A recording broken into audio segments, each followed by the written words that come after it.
A Course in Miracles, Workbook for Students, Lesson 39. My holiness is my salvation. If guilt is hell, what is its opposite? Like the text for which this workbook was written, the ideas which are used for the exercises are very simple, very clear, and totally unambiguous. We are not concerned with intellectual feats nor logical toys. We are dealing only in the very obvious, which has been overlooked in the clouds of complexity in which you think you think. If guilt is hell, what is its opposite? This is not difficult, surely. The hesitation you may feel in answering is not due to the ambiguity of the question, but do you believe that guilt is hell? If you did, you would see at once how direct and simple the text is, and you would not need a workbook at all. No one needs practice to gain what is already his. We have already said that your holiness is the salvation of the world. What about your own salvation? You cannot give what you do not have. A Savior must be saved. How else can he teach salvation? Today's exercises will apply to you alone, recognizing that your salvation is crucial to the salvation of the world. As you apply the exercises to your own world, the whole world stands to benefit. Your holiness is the answer to every question that was ever asked, is being asked now, or will be asked in the future. Your holiness means the end of guilt, and therefore the end of hell. Your holiness is the salvation of the world and your own. How could you, to whom your holiness belongs, be excluded from it? God does not know unholiness.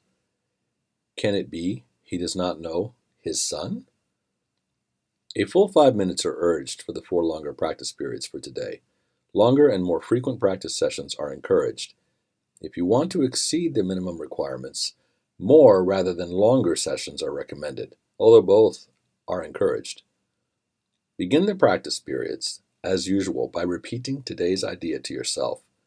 Then, with closed eyes, search out your unloving thoughts in whatever form they appear: uneasiness, depression, anger, fear, worry, attack, insecurity, and so on. Whatever form they take, they are unloving and therefore fearful, and so it is from them that you need to be saved. Specific situations, events, or personalities you associate with unloving thoughts of any kind are suitable subjects for today's exercises. It is imperative for your own salvation that you see them differently, and it is your blessing on them that will save you and give you vision. Slowly, without conscious selection, and without undue emphasis on anyone in particular, search your mind for every thought that stands between you and your salvation. Apply the idea for today to each one of them in this way: my unloving thoughts about blank are keeping me in hell. My holiness is my salvation. You may find these sessions easier if you intersperse the applications with several short periods during which you merely repeat today's idea to yourself slowly a few times.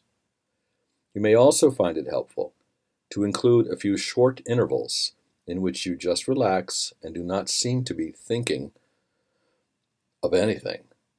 Sustained concentration is very difficult at first.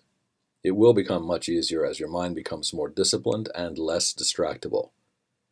Meanwhile, you should feel free to introduce variety into your practice periods in whatever form appeals to you. Do not, however, change the idea itself in varying the method of applying it. However you elect to use it, the idea should be stated so that its meaning remains that your holiness is your salvation. And each practice period by repeating the idea in its original form once more and adding, if guilt is hell, what is its opposite? In the shorter applications, which should be made some 3 or 4 times an hour and more if possible, you may ask yourself this question: repeat today's idea, or preferably both. If temptations arise, a particularly helpful form of the idea is, my holiness is my salvation from this.